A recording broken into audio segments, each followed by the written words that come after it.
Dr.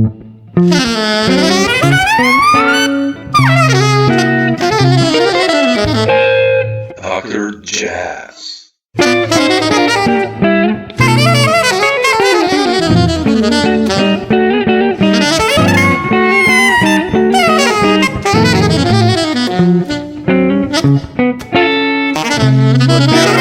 Dr. Jazz. You know, I wanted to ask you about the one and the other, your last album. So, you know, like the last time, you know, I've listened to it a lot since we talked also, like, and it's such a beautiful record you've done, lyrically and melodically, harmonically, you know, from all these different aspects, and it starts with like Her Sweet Christopher Street. And how did you write this song, by the way? I'll start like that. How did this one happen? Well, the song was inspired by, like, I've been in and out of New York a lot since 2017. I started getting a bunch of residency grants I was applying for, and then I ultimately got an artist visa to be able to, you know, go back and forth, you know, to Canada for 3 years. So 2017. Oh wait, there's a garbage truck outside. I hope I hope you can hear. It's okay. No. So, yeah. So, you know, there was kind of like, I was spending a lot of time around, you know, in the West Village with all the jazz clubs there. You know, the Cornelius Street Cafe is not there anymore. Yeah. But, you know, it's kind of an interesting intersection with a lot of history, and there's a bunch of roads that meet there, and they all sort of seem to collide at the Christopher Park. I call it Christopher Street Park, but which I found to be kind of an interesting place. You know, you have these kind of almost Gothic kind of fences. It's fairly ornate. There's like this entrance, and then you have, you know, there's kind of a garden that's closed off, and then there's a sculpture of these two kind of people. They look like these white ghostly figures. And so I just became inspired by that. And because I was kind of between, you know, I was trying to figure out like if I was going to move there or if I was going to kind of stay in Toronto. And then I had someone named Christopher subletting my apartment in Toronto. And then I was also staying at the apartment subletting in New York, somebody also named Christopher. So it felt like an interesting, like I was kind of in the middle of the whole thing. And then it started to take on different qualities of my life at that time. And it was, you know, New York in the summer is pretty hot and humid. It has a bit of a urban tropical, you know, urban jungle thing to it, of course, as we all know. So, yeah, so ultimately, I've always loved the song cycle by Debussy, 5 Poèmes de Baudelaire. You know, and I love his poetry and the whole, you know, symbolist and decadent movement. So it seemed to be quite fitting for the situation. So mostly the first 2 songs in the cycle, I took some of the, you know, some of the harmonies. If you listen to the opening song, Le Balcon, you can hear, I think there is a relationship between Bittersweet Christopher Street and Le Balcon. And Le Balcon is also about that sort of the height of summer. It's so ripe. What are you going to do? It can only basically explode or rot from here, or, you know, and it takes on some certain kind of Gothic qualities that are, you know, kind of implied in Baudelaire's poetry, because he, you know, as you know yourself from your background in poetry, he, you know, was influenced by Edgar Allan Poe, and then he went on to influence a lot of, you know, the Gothic movement. Yeah, sure. The whole decadent movement inspired that. And so there's a bit of a dark undercurrent. There's an edge to it. So, yeah, I really like that song. It's actually the last song I wrote for the album. Really? So it's a little different than the other songs. It's more like a contemporary jazz tune than some of the other stuff. Yeah, but it's like it's like this free section, you know, like after 90 seconds or something, things start happening. How do you usually what was the process usually, or at this album, like you start with lyrics, or does this go hand in hand, like music and lyrics, and or poetry. It's not lyrics, actually. It's more like poems or. Yeah. Well, this piece, kind of the poetry was, yeah, as you say yourself, kind of leaning into lyrics, kind of, more than some of the other poetry that's way more dense and needs more silence around it. I with this song, it was a bit of both. Like, I do tend to take a notebook when I leave my apartment, wherever that apartment may be, if it's Toronto or New York. And, you know, I tend to get inspiration from the outside world. That's more where things usually have to start for me, kind of out in the world, where I kind of, there's a kind of a contrast about the inner self and the outside world. And that's kind of, to me, that's always the basis of poetry anyway, essentially. It's like, you know, when people go traveling, they go to like the most exotic places and then they write about their lives at home. It happens so often. It's interesting. People need to almost leave their homes to you know, maybe they'll write about the environment, but very often they'll write about their lives, their own lives at home. So I think it was a bit of both in this case. I think I did start the music sooner than normally. Like most of the songs on the album, there were finished poems, basically, or fragments, like poems that were not meant to be set to music necessarily. So then I went to the work of setting some of them to music, or, you know, in some cases I obviously had to make a few changes, but in this case there were more happening, you know, kind of on par. Yeah. Well, when you're writing these poems, are you a revisionist? Like, are you a person or a poet or a writer who, you know, keeps changing them all the time, or are you like, you know, one of those who just writes it and it's like, okay, that's it? Or oh my God, I spend a lot of time editing in general. Oh, okay. Yeah, I spend a lot of time editing poetry. I feel like the editing is the bulk of the work. You know, it's easy to sort of like have an idea and stuff, but that's kind of the work. I mean, it's a bit like practicing in a way. It's, you know, the refinement. And then in the case of editing poetry, sometimes it moves very slowly. But, you know, you just have to be committed to it. It takes a lot of, you know, patience, and for sure, yeah. Everyone I know in poetry is a hardcore, you know, perfectionist and editor. I don't know anyone who just sort of lets it go, you know, very easily. I don't know. Bukowski, I guess, was the only one who was like, yeah, you know, you read Creeley's poetry and it's just like every word is like perfect, you know, it has a perfect place, no baggage there, like, or it's so beautiful to read that. You're like, really, man, you know. Yeah, it's such like I always think of it as a pretty minimalistic art form. Yeah. Because it's like you don't have imagine if in music we just had a limited amount of notes that we could create for any given piece. So it's, you know, a poem, especially as you know, a lot of them are quite short.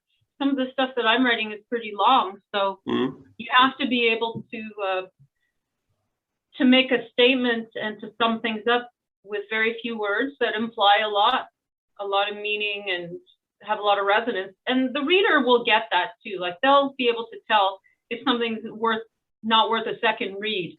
Yeah, sure. You know what I mean? Sure, definitely. Yeah. How did this process work for you with the band then? So let's say you have an idea, you have the poem, and you have harmonically, melodically the idea. And how did you then rehearse this with the band? Because it seems like such well structured also as a unit, you guys, you know, go together and improvise sections. And like, how does this work, or did this work? Well, to be honest, we never rehearsed. Oh, really? Oh, any song on the album. Wow. Okay. Wow. So, and like I knew some people individually, and then other people in the band had relationships, some pretty long-standing relationships. So the producer, Jonathan Goldsmith, put the band together. You know, he's a great producer. I think he did, you know, he you really had a sense of the right players for the record. Yeah. So what we would do is we would give ourselves a big chunk of time. So Christopher Street took about 5 hours to record. Big song. It has different sections. And we literally just, I had, written the music and I had a certain sensibility, but because they're jazz musicians too, you never want to be controlling the artistic output from the individual players. That, as you know. So it's not like classical music where everything is kind of, you hear everything as it's going to be. This type of music, it has a combination of a lot of control, a lot of specifics, and a lot of control. And then there, as you say yourself, the improvised sections in Christopher Street is based on kind of a poetry reading sensibility, where I wrote that section that is also inspired by Debussy's 5 Poèmes de Baudelaire. He's got a section in Le Balcon that is also an intimate reading with a very small vocal range. That's one of the things that's characteristic of Debussy's writing, is the speech, the inspiration from speech.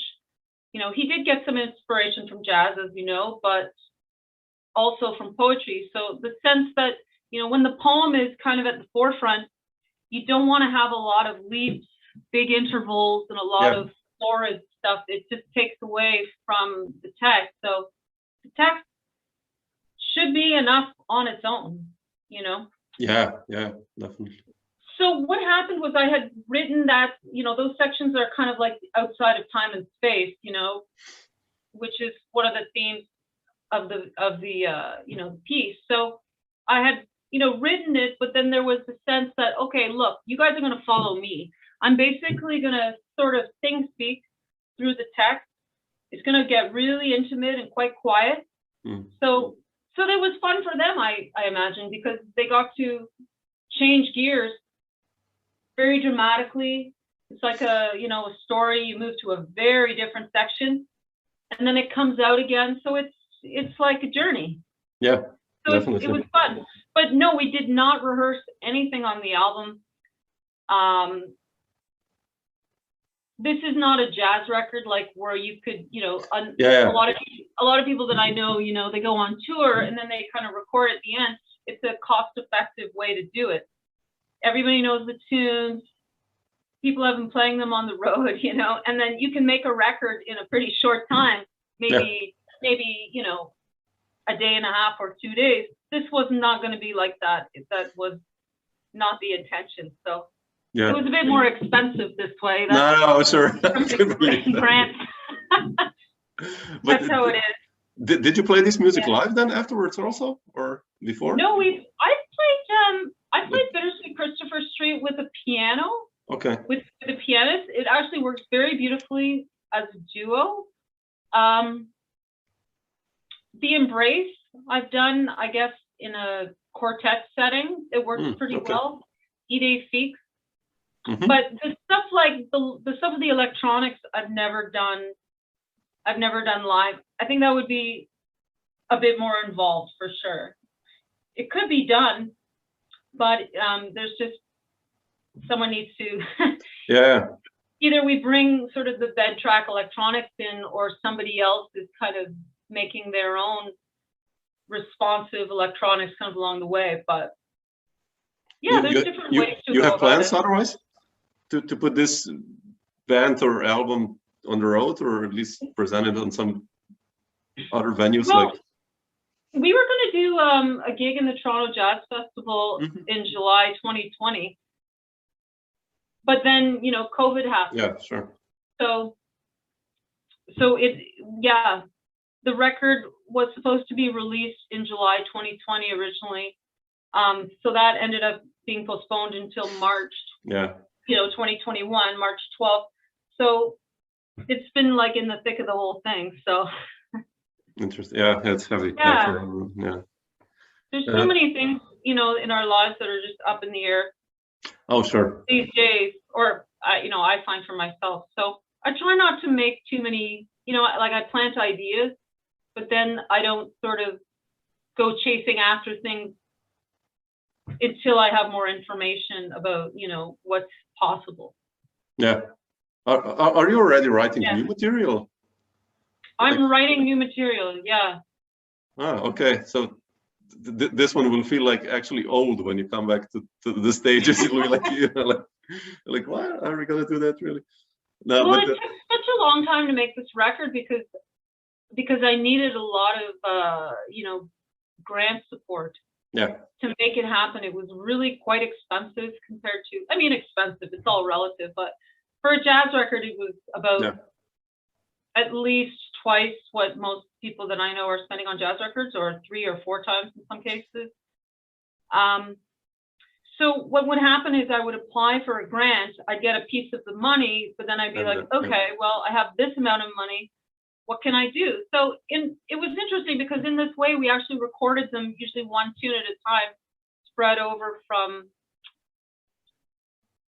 well, Pass the Glass was actually recorded. 2 of them were recorded as demos to apply for other grants. And then we used some of the electronics, then we changed it once I got more money. We added the live, more live players and stuff. Yeah, we recorded the record in a way like film music.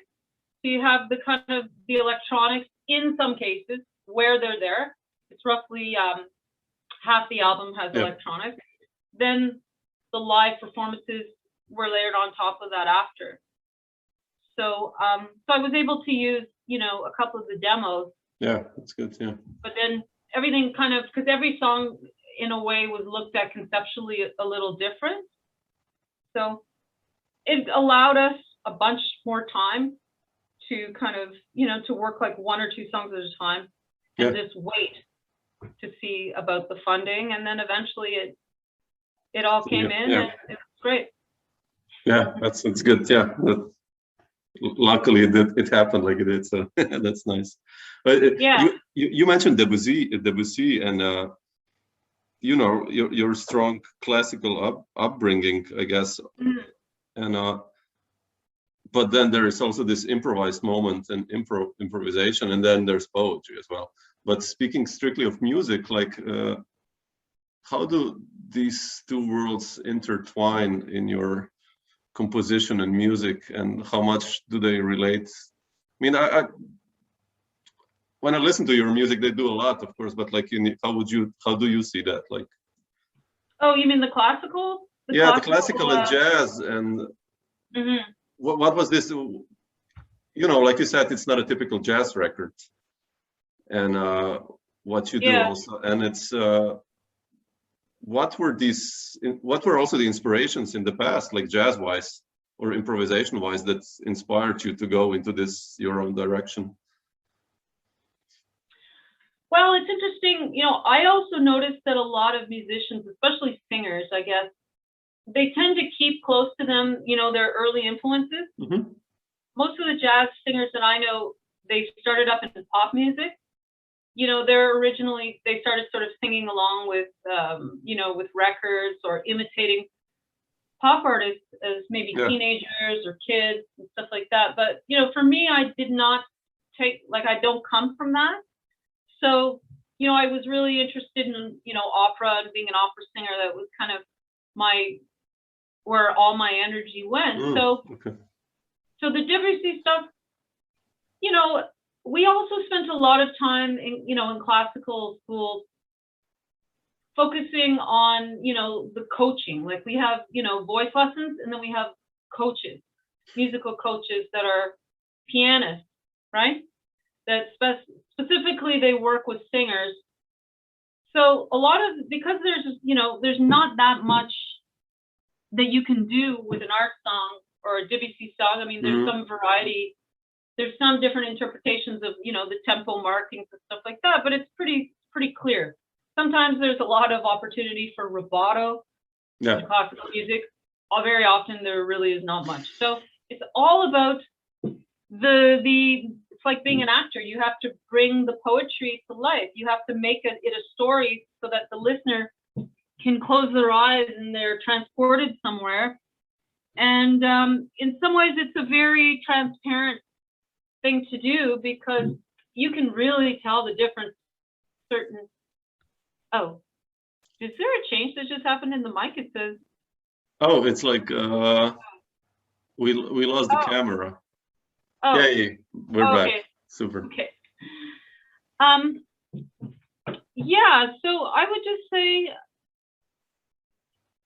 those are things that are pretty paramount to my own writing, and even my approach to singing in general is the focusing on the text. Yeah. And having, you know, a sense of a lot of emotional intentionality and an interpretation. So I think I bring that, you know, I would call this like an art song album with, you know, obviously there's a lot of contemporary jazz elements in it, or progressive jazz or modern jazz, whatever you want to call it. Yeah. There's free improvisation. So that's something that I learned through a choir that I was part of, an experimental extended vocal technique choir. So that was an interesting, that's kind of an offshoot, I guess. And then the classical thing is just kind of there, you know, it's always kind of there. Yeah. Music, you can't really, in my, you know, I can't really get away from it. It would be very hard to do that. So, yeah, but in terms of, you just mentioned improvisation. Are you talking about like jazz improvisation? Yeah, I mean, like, yeah, that's such a, so hard. Yeah, let's say improvisation. I mean, in terms of what you do musically. Well, the improvisation on that record is not like the improvisation that I would do in a jazz gig. Because most of the gigs that I've been hired to do, like the jazz gigs, have been straight ahead jazz gigs. You know, singing standards with, you know, adding some other repertoire here and there. So the jazz improv that I've studied is more, you know, straight ahead, Chet Baker, Ella Fitzgerald, you know, that kind of stuff. And what I really do appreciate, you know, Chet Baker and that kind of the instrumental approach. The instrumental approach with the understated expression, I think is a nice combination. It's interesting because you could make an argument that anytime a voice is trying to sort of sound like a trumpet or do something non-vocal, it sort of borders on the ridiculous. Some people think scatting or vocal improvisation is ridiculous. So how do you make it not ridiculous by creating interesting, you know, sort of contrasting situations, not making it about a fanfare, making it more of an introverted experience. Yeah. Makes sense. Yeah. How important was your New York experience in that learning? You know, I've read that you've had lessons or studied with Frank Carlberg and David Berkman and Greg Osby, or you know, who are all incredible composers and improvisers. How did this happen, and how did this influence you? Well, they didn't influence the album because the album was, you know, the songs were all written before I started. Like I started in 01, you know, artist working visa in September 2018. And Christopher Street was the last song recorded on the album. So, but everything else was written already. So I wouldn't say it really inspired the record. I really do enjoy studying with people in New York in general. And, you know, those are three great people. Yeah. Studying in New York is fantastic because there's also kind of an expectation, as far as you're willing to go, as quickly as you can go, the teachers will nurture that and keep up with you. Yeah. Whereas in some other environments, it's more like you just sort of, the teachers have their approach, you come and you do stuff, but because there's this impatience to New York in general, it's just part of the culture. Now, whether it's, you know, people are really very committed to moving their careers ahead there, whatever the career might be. And the teachers like to work with that too. So that kind of impatience can be very good. And I think that, you know, I learned a lot. I mean, some of those people I would have, you know, one lesson on it, but it'd be like, wow, I just learned a lot, you know, from that single lesson. And then you get excited and you go back and you're like, wow, okay, if I could get that much out of that lesson, you know, I wonder what I could get out of the next lesson, you know? Definitely. I also wanted to ask you, like, being a band leader or a leader, what does this mean to you, or like how do you approach this? Is that there a certain pressure, you know, or how did you, you know, I know you did Whose Shadow like 2014, and how do you see your development as a band leader and the learning curve? How are you improving that? Or, you know, if you remember your beginnings as a band leader in the improvised or jazz world, how did that happen? Where did the trigger come from? Well, this album is all my own music. So whereas Whose Shadow had a bunch of different things on it, it had, you know, a couple of my own tunes, a couple of jazz standards. Johnny Mitchell, Peter Gabriel, I love that.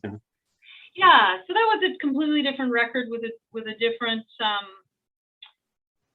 different goals altogether. So how, I guess more and more, like when it's more about your own music too, you do hear, you're more particular about the execution, how you hear it. And that's the beauty of, you know, bringing in a great producer, you know, like Jonathan Goldsmith. Ideally, with a great producer, it's not that they take away from your vision or they take control or something. That's not the most high functional environment, but they can sort of, they get what you're doing, and then they can provide an objective overview, sensibility that the external ear we don't have that for our own work. Exactly. So they can maybe hear even different players than you thought, different instruments, different approaches to stuff. And so, you know, like any collaboration, like it's interesting, you know, it's hard sometimes to find the right people to collaborate with.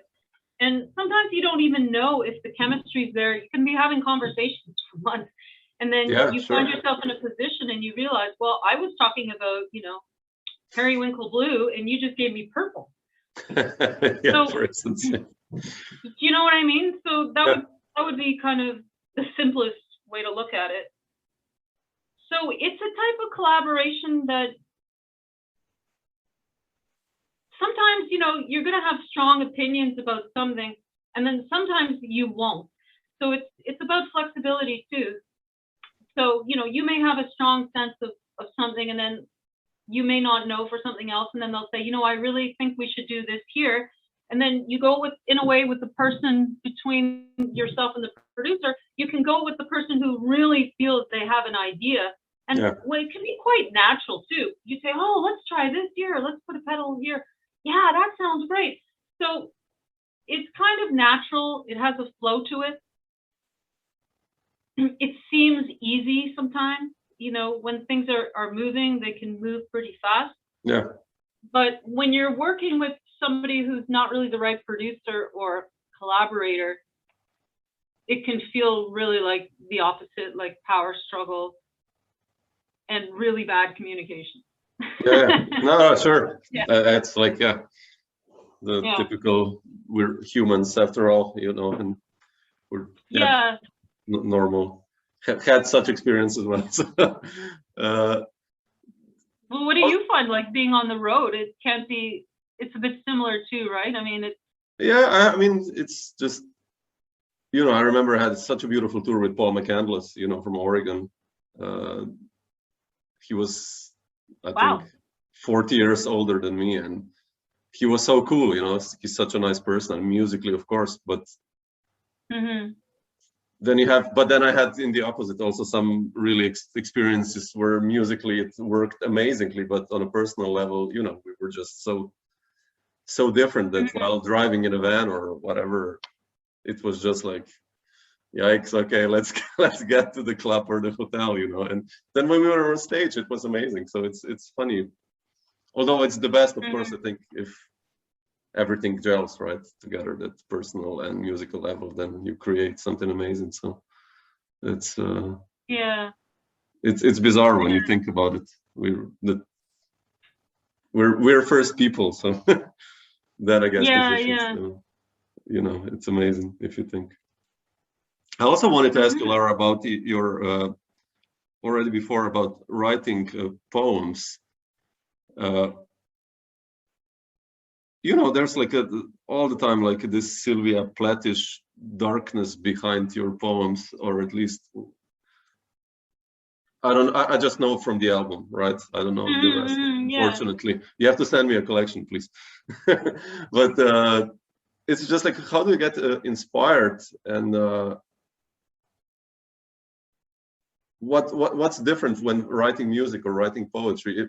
Is it heavier? I mean, I know it's a stupid question in a way, but like if you compare this, like what's the process there? You said a lot of revisions and editing and.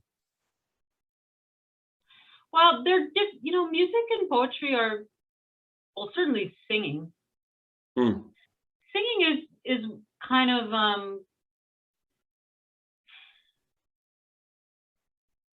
it's a kind of an expression that something is coming out of you, right? Yeah. And it's immediate when it's live and all that, right? So it's kind of like type of osmosis, where you take your technique, you take the intention of your thoughts,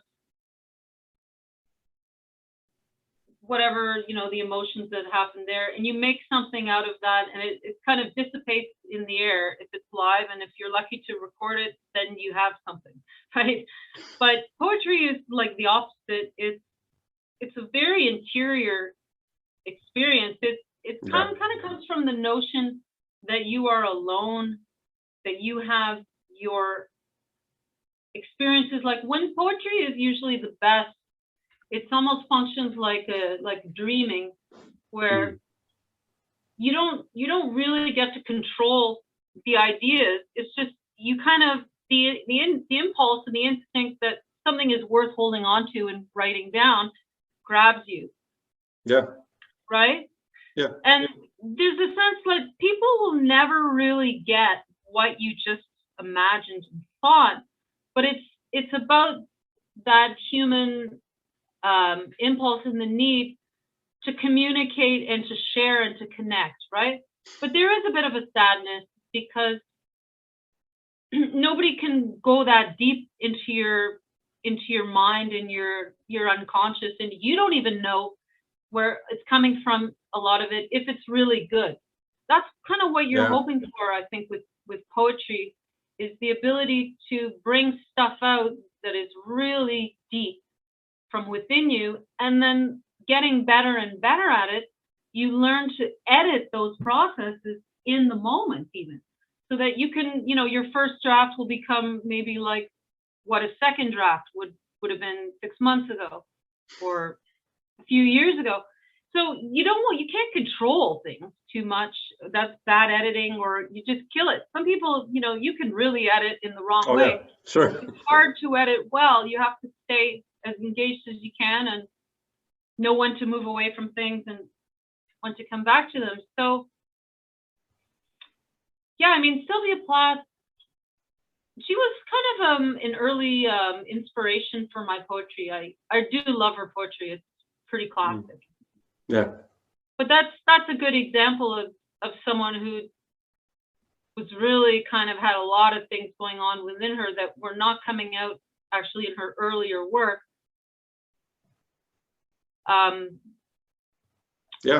Which I also like her early work, but it was sort of towards the end of her life, she just had this kind of explosion. She didn't write a lot, but it all happened, basically in 1961, 1962, a lot of the stuff that she's famous for, and then her life was over. So but yeah, there's that sense with someone like her that it's just like, it's kind of a very controlled explosion, because she was a great editor, right?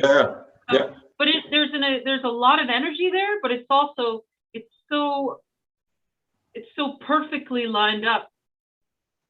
There's the perfectionism is there, and the it's not just in impulse, like stream of consciousness. Yeah. Well, when do you know it's enough when you edit? When do you know that? How did you learn that that's it? That you should not scrape it anymore, or in poetry or in music? In poetry, yeah, or in poetry, but let's say in everything, in music also. But especially in poetry, when is the, when you're composing also, when do you know it's like, yeah, I will not remove any more clothes from there? Or I guess it's like that combination between something that is really, it doesn't, like it's pretty taut, it's pretty organized, it's pretty much spared down. There's not an excess of words or an excess of, like, everything needs to be there, but there's still something a little messy about it. Yeah. Whatever that has to be. So it's not, right? There has to be something kind of a little bit messy there still. Yeah, still some dirt left, yeah. Now, I write music using Sibelius, which I find very glitchy. So there's usually more than a little messiness. I tend to encounter a lot of issues with Sibelius where there's like missing bar lines and yeah, sure. words are in weird places. So I don't know if I'm going to stay with it or move on to finale or something. Yeah. But that's not the type of messiness that I try to have. Sure. I know what you mean. Yeah. Do you use Sibelius or? Yeah, I first write by hand, and then for the. Oh, you froze. Oh yeah. Hear me? Yeah. Yeah. No, I write by hand, and then then put it into Sibelius after it's gonna finish it. And for the final, otherwise it's I don't know, it gets too impersonal. I used to write everything by hand, but then people were like, is this an F sharp or is this like a G sharp? I was like, yeah, it's an F sharp, sorry, so then I started using the programs, but yeah, I prefer hand. It's like, oh yeah, I write by hand too. Yeah, it's more, I don't know, it's something more personal. But For of sure. course, for a professional working, it doesn't work, so you would have to be really like handcrafted, almost written. I find for poetry though, I'm pretty good now at writing at the computer. It doesn't feel impersonal. Okay. I find it a lot more productive too. I like to be able to see it. Yeah. My writing can be, when I'm writing ideas down, they tend to be kind of circular, and sometimes I can't read my own writing. So sure. as soon as possible, I'll put it, in a Word document. Yeah, that's smart. Edit from there, keep writing. Yeah. Yeah. Cool, Lara. Well, thank you for sharing some of these thoughts on the album and on your work in general. So appreciate it. Yeah, my pleasure. Thank you, Samo.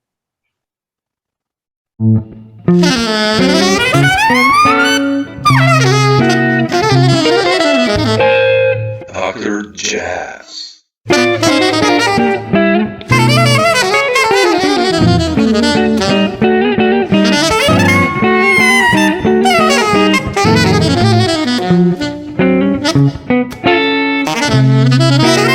Dr. Jazz.